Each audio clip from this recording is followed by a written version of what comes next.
Morning all student, है ना। हम लोग मैथ्स क्लास 10 की चैप्टर 7 स्टार्ट करेंगे। क्या है चैप्टर 7? है ना, चैप्टर 7 हमारा है आलेख। आलेख इंग्लिश में क्या बोला जाता है? ग्राफ। बस हमको क्या करना है, इसमें ग्राफ बनाने हैं। एक सारणी दिया रहेगा आपको, ठीक है। सारणी में x का मान दिया रहेगा, दो मान दिए रहेंगे, जिसको एक को x मानना है और एक को y मानना है, ठीक है। जैसे x की वैल्यू दो दिया गया है, सपोज ये एक सारणी है आपका, है ना। मान लो x का मान दिया है 1, y का मान 2, है ना, फिर x का मान 2, y का मान 3, ये दिया हुआ है। ऐसे दो मान दिए हैं, बहुत सारे दे सकते हैं, अभी दो लेके बना रहे हैं। तो इसके लिए आपको क्या करना पड़ेगा, एक ग्राफ बनाना पड़ेगा। तो ग्राफ बनाओगे तो हमेशा ग्राफ में दो एक्सिस होते हैं, लिया जाता है। एक एक्स, नीचे वाले को एक्स एक्सिस या एक्स अक्ष बोलते हैं, ठीक है। और ये जो लंबवत लाइन है इसको क्या बोला जाता है? वाई एक्सिस या वाई अक्ष, ठीक है। अब देखो हमेशा एक्स यहाँ पे 0 होता है। आपके ग्राफ पेपर में जो लाइन लाइन खींचा है तो उसको एक एक करके लोगे, एक, फिर यहाँ ऐसा लिखा होगा 2, है ना, 3, 4, ऐसा चल रहा होगा। इसी प्रकार ऐसा लाइन भी दिया होगा ग्राफ में, तो यहाँ पे सपोज 1 है, यहाँ पे 2 होगा, यहाँ पे 3 होगा और यहाँ पे 4 होगा, ठीक है। अब जो पॉइंट दिए रहेंगे उसको आपको क्या करना है, उस पॉइंट को आपको क्या करना है, अंडरलाइन करना है, ठीक है। जैसे यहाँ x की वैल्यू कितनी है? 1, मतलब ये वाला पॉइंट है, ये वाला पॉइंट हुआ ना x में, और y में कितनी है? 2, तो ये y की वैल्यू है।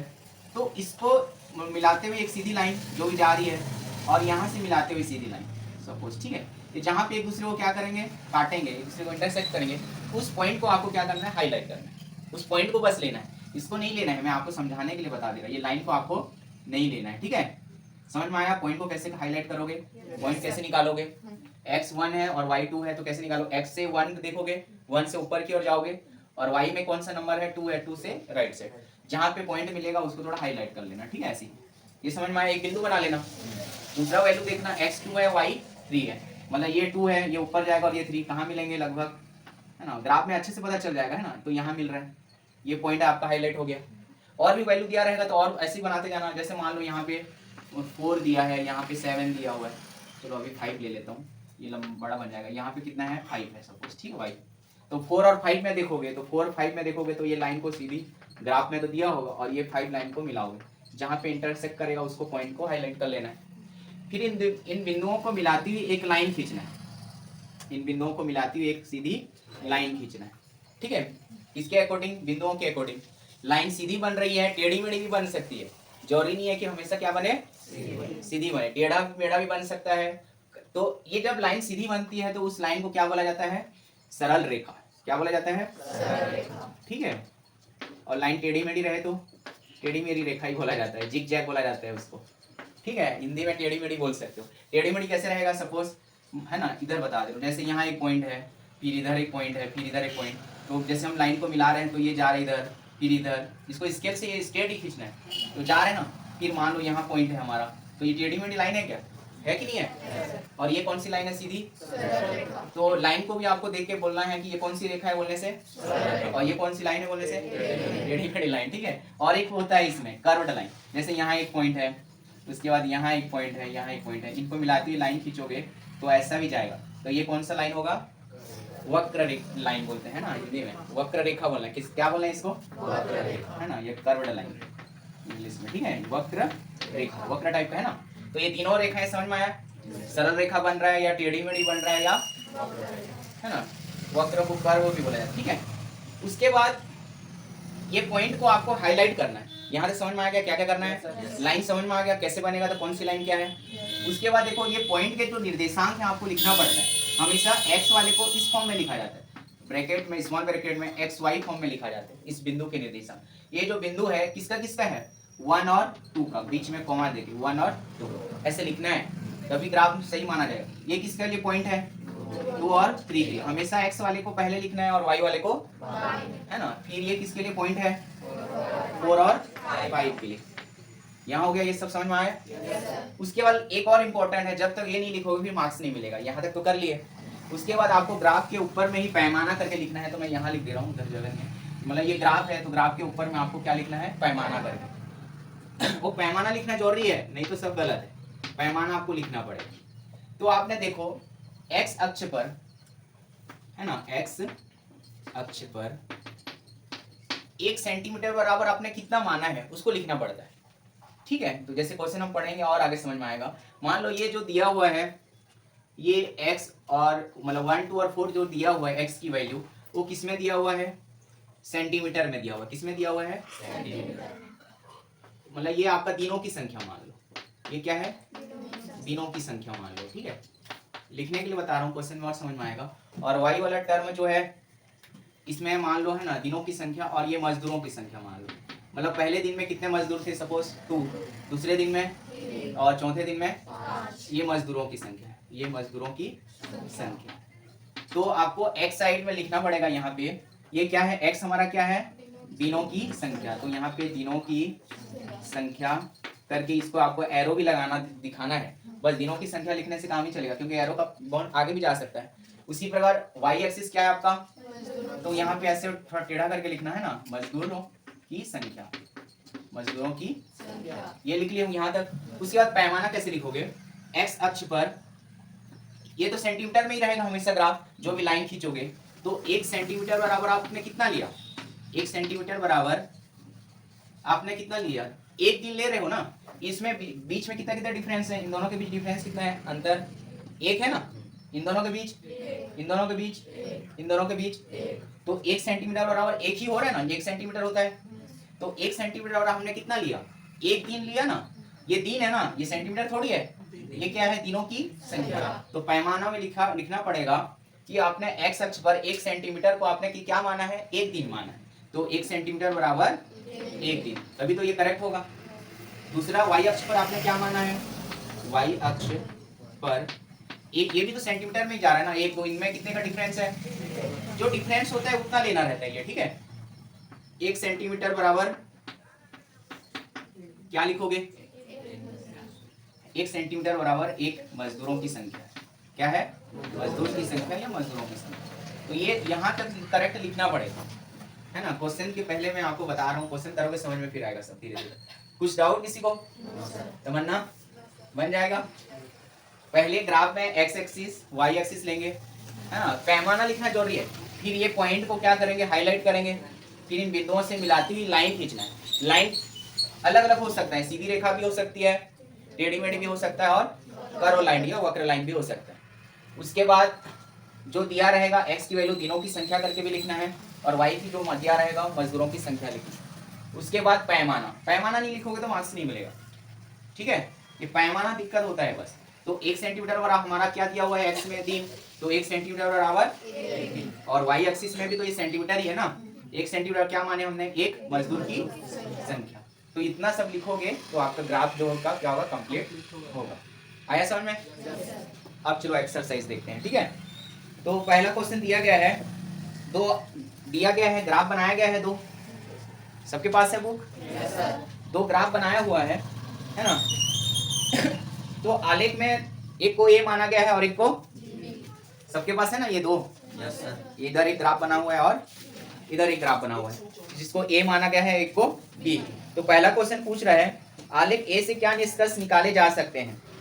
आलेख ए में देखो आपको एक सीधी रेखा दिख रहा है, तो आलेख ए की जो लाइन है वो क्या है, एक सरल रेखा है, बस यही लिखना है। इसमें लाइन कौन सी है, और बी में क्या है, बी में पूछ रहा है कि आलेख बी से प्राप्त निष्कर्ष किस तरह अलग है। किस तरह का अलग है, क्योंकि आलेख ए में सरल रेखा है और आलेख बी में, ये आपका दोनों में डिफरेंस है, दोनों अलग है बोल रहा है। ठीक है, तो ये निष्कर्ष निकाला जा सकता है कि आलेख बी जो है हमको टेढ़ी मेढ़ी लाइन क्या कर रही है, प्रदर्शित कर रही है, और आलेख ए जो है एक सरल रेखा प्रदर्शित कर रहा है। ऐसा तो आंसर बस लिखना है लाइन में, शब्दों में, ये ऐसे भी पूछा नहीं जाएगा, पूछे। ठीक है, उसके बाद क्वेश्चन नंबर 2 समझ में आया, पहला वाला क्या करना है, आलेख ए में क्या कर निष्कर्ष निकाल सकते हैं कि जो आलेख ए में जो हमारा ग्राफ बना हुआ है एक सीधी रेखा को प्रदर्शित कर रहा है। सेकंड ग्राफ में बी वाले में क्या है कि जो सेकंड वाला बी ग्राफ एक टेढ़ी मेढ़ी लाइन को, जो कि आलेख ए से अलग है, क्योंकि आलेख ए में एक सरल रेखा प्रदर्शित किया जा रहा है, अलग है ना। बस ये दो लाइन लिखना है, हो गया, समझ में आया पहला क्वेश्चन। अब दूसरा देखो,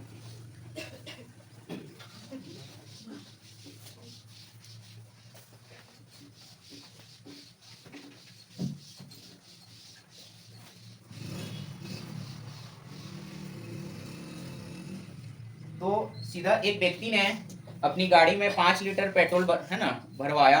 5 दिनों में बचे हुए पेट्रोल की मात्रा व दिनों को निम्नांकित सारणी में दिया गया। सारणी दिया गया है दिन और बचे हुए पेट्रोल की। तो हमको सारणी पहले देखो, आप जब हल करोगे, हल में आपको सारणी दिखना चाहिए, बस ग्राफ नहीं बनाना है। हल में आपको क्या लेकर लेना है, सारणी भी लेना है। दिन, यहाँ पे दिन लिखोगे, पहला दिन दिया हुआ है ना, दिन, उसके बाद इसको मान लेना, ठीक है। माना x करके भी लिख लेना या डायरेक्ट ओनली x भी लिखोगे चलेगा, है ना। चलो माना मत लिखना, इसको ओनली क्या लिखना, दिन को x मान लेना, ठीक है। ये आपका x, फिर नीचे में क्या दिया हुआ है, पेट्रोल की मात्रा, किसमें दिया हुआ है उसको भी लिखना है, लीटर में, ठीक है। और क्या क्या वैल्यू दिया है,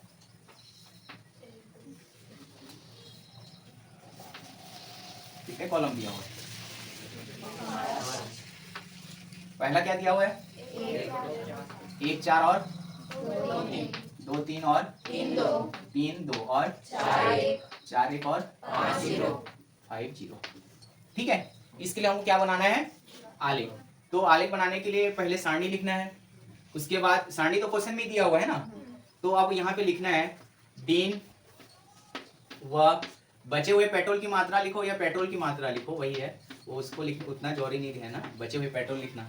तो दिन व पेट्रोल की मात्रा के मध्य आलेख निम्नानुसार है, ठीक है। मध्य आलेख निम्नानुसार है करके लिखना है ऐसे, ठीक है। अब आलेख बनाना है, आलेख में हमको इसको x लेना और इसको y लेना, ठीक है। आलेख अभी बनाए थे हम लोग, ये आपका एक्सिस बनेगा, ये आपका 0।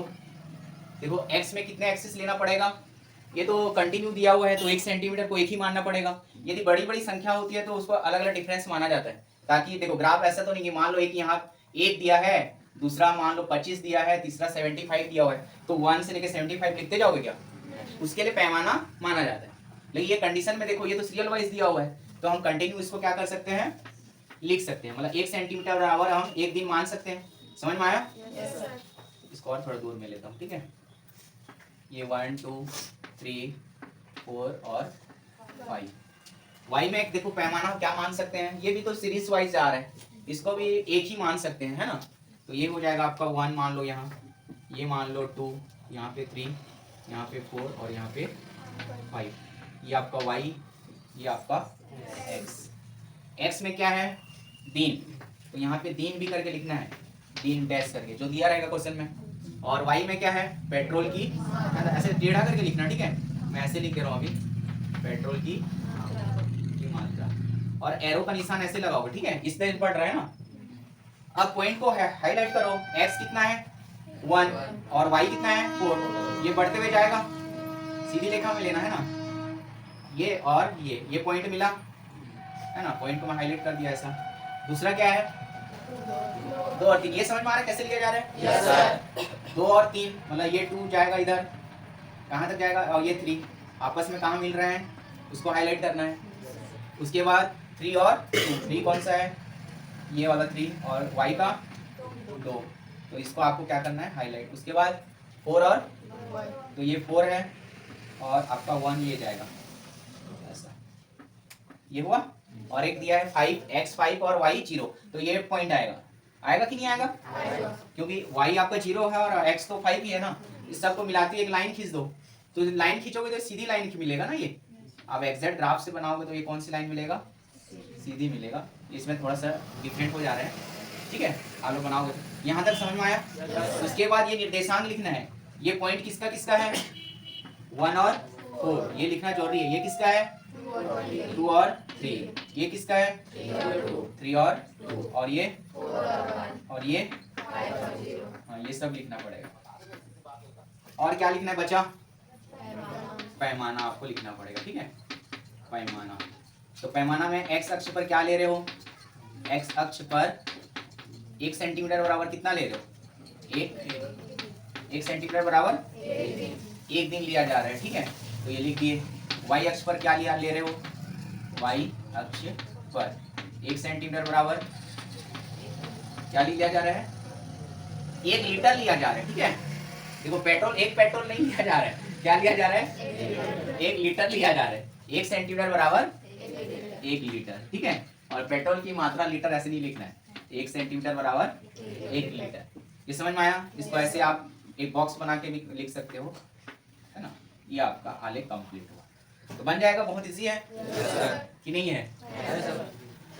थर्ड है ना, क्या दिया हुआ है? मूलधन 300 रुपए पर 5% वार्षिक ब्याज की दर से 1, 2, 3, 4 और 5 वर्ष के लिए साधारण ब्याज निम्न सारणी में प्रदर्शित है। तो हमको क्या क्या दिया गया है? समय और, है ना, मतलब समय दिया है। समय किस में दिया हुआ है? वर्ष में, है ना। और क्या दिया है? साधारण, कितना रुपए लगा रहे हैं? रुपए में लगा रहे हैं ना, रुपए में ऐसे लिखोगे, ठीक है। उसके बाद समय कितने कितने वर्ष दिया गया है? कितना दिया गया? पहला 0 और दूसरा 1 और 15, थर्ड 2 30 और 45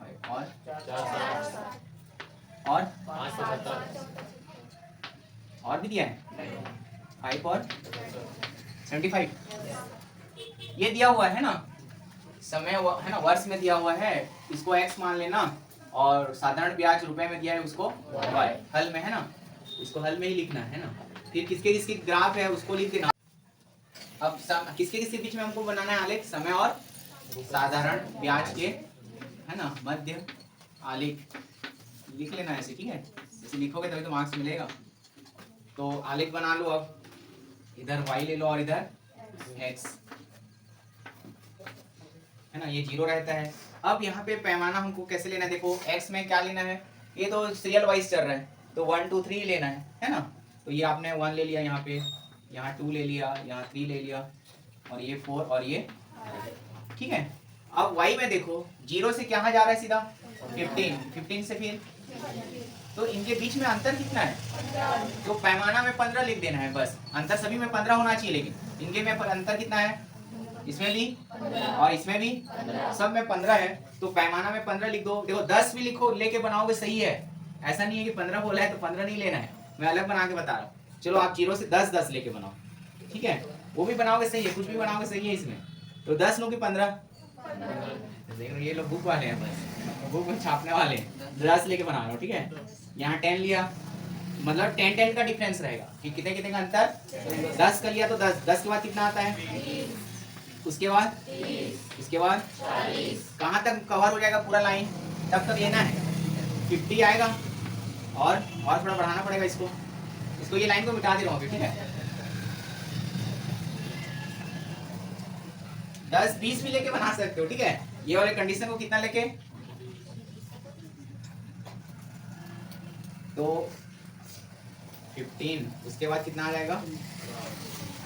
50 और 60 और 70, बहुत लंबा जाएगा, 15 ही ले लेना तो 15 ले रहा हूँ, ठीक है। ये चलो 70, और ये आपका 80 में आ जा रहा है सपोज, ठीक है। तो बड़ा ना बने करके ज्यादा डिफरेंस लिया जाता है, मैं आपको समझाने के लिए अलग तरीके से भी बनता है करके बता रहा हूँ, ठीक है। 15 लियो तो सही होगी। अब देखो 0 0 है, मतलब ये तो यहीं पे ही आएगा, 0 0 को, है ना, यहाँ पे 0 0 आया सपोज, यहाँ पे 0, यहाँ 0, यही 0 है। उसके बाद x 1 है और y कितना है? तो 15 जो है बीच में आएगा, हाँ कि ना। तो ये लाइन और 1 वाला ये पॉइंट आ जाएगा। उसके बाद 2 और 30, तो ये सेम आएगा, 2 आएगा यहाँ, और ऐसे ले लेना सही थोड़ा, ठीक है। ये आ गया। उसके बाद 3 और 45 कहाँ आएगा? इन दोनों के बीच में आएगा ना, तो ये ऐसे जाएगा, कहाँ तक जाएगा? ये 3 में जाएगा, तो ये लाइन हो गया। और 4 और 60, तो 60 यहाँ पे आएगा, ठीक है। और ये आपका 4 आ रहा है ना, ये ले लो। उसके बाद 4 के बाद 5 में कितना आ रहा है? 60 75, तो 75 तो यहाँ आएगा, तो ये 75 जाएगा ऐसी, और ये 4 आपका 5 समझो, ठीक है। यहाँ पे पॉइंट ऐसा कुछ कटेगा एक दूसरे को, जहाँ कटेगा उसी को करना है, ठीक है। इसको मिलाते हुए लाइन खींच दो, ठीक है। ये लाइन ऐसे आएगा मिलाते हुए, ठीक है। लाइन देख लेना, ये ऐसी बन गया करके, बाकी सबको मिलाते हुए लाइन खींचना है, ठीक है। इसके निर्देशांक कितना है? 1 और 15 लिखना पड़ेगा। इसके कितने हैं? 2 और 30, इसके 3 और हाँ, और ये आपका 4 और 60 और ये 5 और 75। यहाँ पे क्या लिखना है? समय जो है, समय का जा रहा है ना, यहाँ समय किस में जा रहे हैं? वर्ष में, तो वर्ष लिखना पड़ेगा। समय वर्ष में है ना, ये टेंस टू भी लगाना पड़ेगा एरो का। ये किया जा रहा है साधारण ब्याज है। ये क्या है? साधारण ब्याज किस में जा रहा है? रुपए में। एरो किधर लगाओगे? ऊपर। ठीक है, हो गया। और क्या लिखना बचा है? पैमाना लिखो। पैमाना लिखोगे तो एक्स अक्ष पर क्या हो रहा है? 1 सेंटीमीटर बराबर 1 सेंटीमीटर बराबर 1 वर्ष माना जा रहा है ना, समय 1 वर्ष में माना जा रहा है, तो 1 सेंटीमीटर बराबर 1 वर्ष। वाई अक्ष पर क्या हो रहा है? वाई अक्ष पर 1 सेंटीमीटर बराबर नहीं, अब 15 तो नहीं ले रहा हूँ, इसमें जितना का डिफरेंस अंतर होता है वही लिया जाता है। 1 सेंटीमीटर बराबर 10 रुपए लिया जा रहा है यहाँ। ठीक है, हमेशा 15 नहीं लेना है। 1 रुपया सेंटीमीटर बराबर 10 रुपए। ये हो गया आपका पैमाना। समझ में आ गया? तो 20 लो, 15 लो, जो भी लो, जो अंतर होगा वाई अक्ष पर 1 सेंटीमीटर उतना लिखना है। अब क्या लिखना है? जो दिया रहेगा। रुपए है तो रुपए लिखना, और कुछ दिया रहेगा तो और कुछ लिखना है। समझ में आया? ये वाला नहीं आ रहा है? नहीं दिख रहा।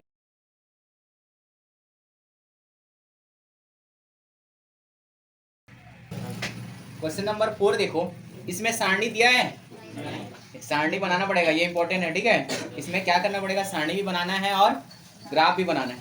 तो x के विभिन्न मानों के लिए एक्स स्क्वायर का मान ज्ञात करो करके x और एक्स स्क्वायर के मानों के बीच एक आलेख खींचिए। x का जो मान है -4 से +4 पूर्णांक संख्या है। ठीक है, तो ये कैसे बनाओगे? ये क्वेश्चन नंबर 4 है ना, क्वेश्चन नंबर 4 आ रहा है इसमें। तो इसका देखो, x के विभिन्न मानों के लिए, x के विभिन्न मानों के लिए संगत एक्स स्क्वायर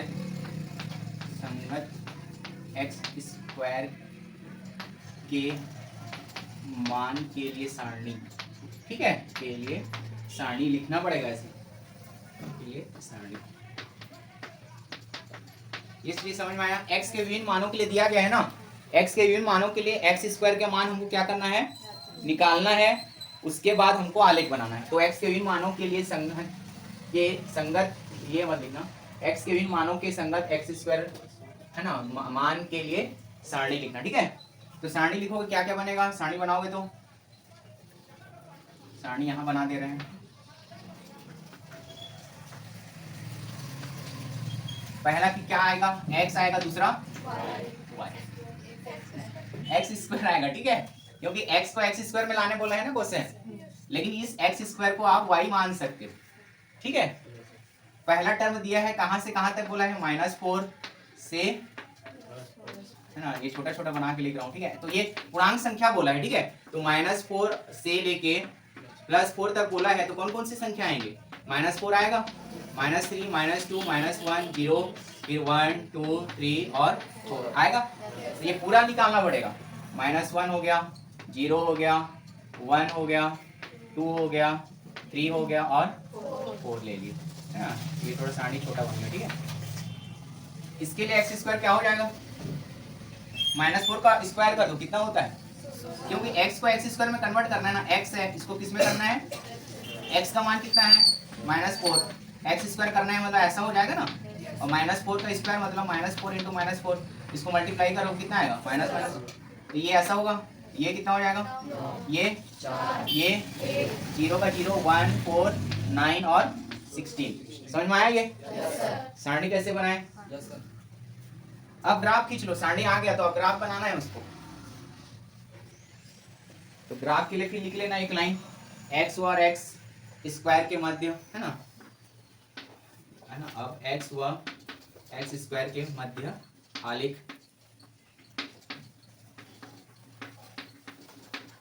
बना लो आलेख। क्या होगा इसमें? देखो माइनस वाले भी टर्म है, तो जैसे हम ग्राफ लेते हैं, इतना लेते हैं बस, हाँ या ना, तो इसमें तो धनात्मक वाले वैल्यू बस आते हैं, x की वैल्यू बस धनात्मक वाले आते हैं ना, लेकिन हमको x की वैल्यू क्या रखना है, तो ये x एक्सिस को हमको इधर बढ़ाना पड़ेगा। समझ में आया? ये लाइन को कौन सा लाइन बोला जाता है? x डैश y बोला जाता है, x डैश बोला जाता है ना। देखो x डैश होता है y और y डैश होता है ना। y मतलब उधर धनात्मक वैल्यू, x डैश मतलब ऋणात्मक वैल्यू। y डैश बनाना पड़ेगा क्या, क्योंकि y की वैल्यू ऋणात्मक में नहीं है, तो उसको बनाने की जरूरत। समझ में आया? तो उसके बाद फिर भी आपको चलो थोड़ा सा बना दो, ये आपका क्या हो गया, y डैश। ये समझ में आया? ऐसा क्यों बनाया इसके लिए, क्योंकि यहाँ पे हमको x की वैल्यू ऋणात्मक भी लेना है। ठीक है, अब देखो पॉइंट यहाँ पे सपोज ये तो 0 ही रहेगा, यहाँ कितना, इधर कितना रहेगा 1 2, ठीक है, कहाँ तक 4 तक है ना, 3, यहाँ पे थोड़ा सा 3 ले लिया, यहाँ 4 ले लिया, इधर 5, इधर क्या टर्म आते हैं -1 -2 -3 और -4 और 5। y में क्या लेंगे कि देखो 0 1 लेंगे तो बहुत लंबा बनेगा, क्या मान सकते हो उसको 4। देखो y की वैल्यू को 2 2 के बीच के डिफरेंस से ले लेता हूँ। ठीक है, तो पहला क्या आएगा, 2 के डिफरेंस से लेंगे तो यहाँ पे पहला नंबर क्या आएगा, 2 के अंतर से लेंगे तो कितना है, सोचना पड़ रहा है यार। 2 अंतर है मतलब 2, फिर 2 ऐड कर दो 4, फिर 2 ऐड कर दो, फिर 2 ऐड कर दो, फिर 2 ऐड कर दो, और फिर 2 ऐड कर दो, और फिर 2 ऐड कर दो, 16 में काम बन जाएगा। फिर नहीं, एक एक्स्ट्रा लिख लो 18। ये समझ में आया? दो दो का डिफरेंस 5 5 का भी ले सकते हो, 0 5 5 फिर 10 ऐसा भी ले सकते हो, है ना। लेकिन ऐसा नंबर लेना जो हाफ में आपको एक नंबर कुछ मिल जाए। ठीक है, यहाँ तक क्लियर? वाई डैश को बनाने की जरूरत नहीं है, बनाना चाहो तो ये -1 -2 ऐसे लिख लेना। अब देखो पॉइंट को हाईलाइट करो, पहला x -4 है, -4 कौन सा होगा, ये होगा ना, और y में कितनी है 16, तो ये वैल्यू होगा, और ये आपका -4, मतलब ये पॉइंट मिलेगा, है ना। उसके बाद -3 में कितना है 9, कहाँ मिलेगा, देखो 8 और 10 है तो बीच वाला ही 9 होगा, ये जस्ट वाला 9 नहीं होगा। ठीक है, क्योंकि आधा उसका 9 होगा, ये लेने में आना चाहिए। ऐसा नहीं, कई लोग यहाँ पे 9 ये 10 है तो ये वाला जो लाइन होती है इसको 9 मत लेना, क्योंकि वो 0 से 10 वाले में होता है, तो 9 ये वाला टर्म होगा। ठीक है, ये वाला टर्म क्या होगा 9, तो इसको ऐसे मिलाओगे तो ये पॉइंट हुआ। उसके बाद -2 और 4, तो ये 4 है और -2 ये है, और क्या है -1 और 1। ये y वाले लाइन को हम माने हैं ना, y हमारा जो लाइन है x² है। ठीक है, तो y में x² की वैल्यू को लिखना है। ठीक है, तो ये 4 वाला कहाँ तक हो गया है, 2 और हो गया, -1 कहाँ तक है 1, तो इसका मिड पॉइंट होगा ये वाला, मतलब ये माइनस वाले हैं इसलिए हमने क्या किया, x एक्सिस को माइनस वाला टर्म बढ़ाया है। ठीक है, अब देखो कहाँ तक पहुंचा, 0 0 मतलब ये है, यही है ना, और 1 1 मतलब ये 1 वाला लाइन और ये वाला लाइन, ये मिला। उसके बाद 2 और 4, 2 ये है 4 ये है, तो ये वाला लाइन। उसके बाद 3 और 9 कहाँ पे आएगा, ये वाला 9। उसके बाद 4 16 मतलब ये लाइन, ये 4, इसको मिलाती हुई लाइन खींचो। ठीक है, ये कर्व्ड बनेगा। ठीक है, ऐसी, ठीक है, ये ऐसी लाइन बन जाएगा।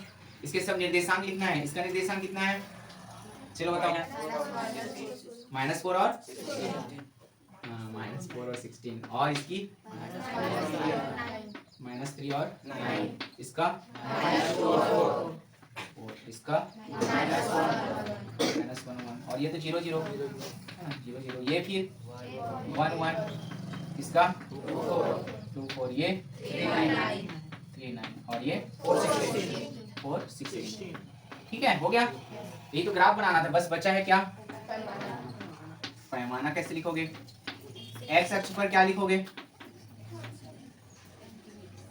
देखो यहाँ पे 2 टर्म लिखना, x एक्सिस नहीं लिखना, x दोनों को दिखाना पड़ेगा, यहाँ x अक्ष तथा x डैश अक्ष दोनों है ना हमारे पास। अभी पहले सिंगल था, अभी क्या है, मतलब x भी और x डैश वाला है, तो इसमें तो हमने बराबर ही लिया ना, x डैश तथा x डैश अक्ष पर 1 सेंटीमीटर, और हमने क्या लिया 1 सेंटीमीटर बराबर ये देखो लाइन में लिखना पड़ेगा, ये x पूरा किसके बराबर है, ये जो x है, ये लाइन नीचे में लिखना, ये जो हमारा x है, एरो का निशान दोनों साइड रहेगा इसमें, ये हमारा क्या है x है, और ये वाला जो ऊपर वाला लाइन है ये ऐसा जो एरो निशान करके इसको बना देना y equal to x square, ठीक है।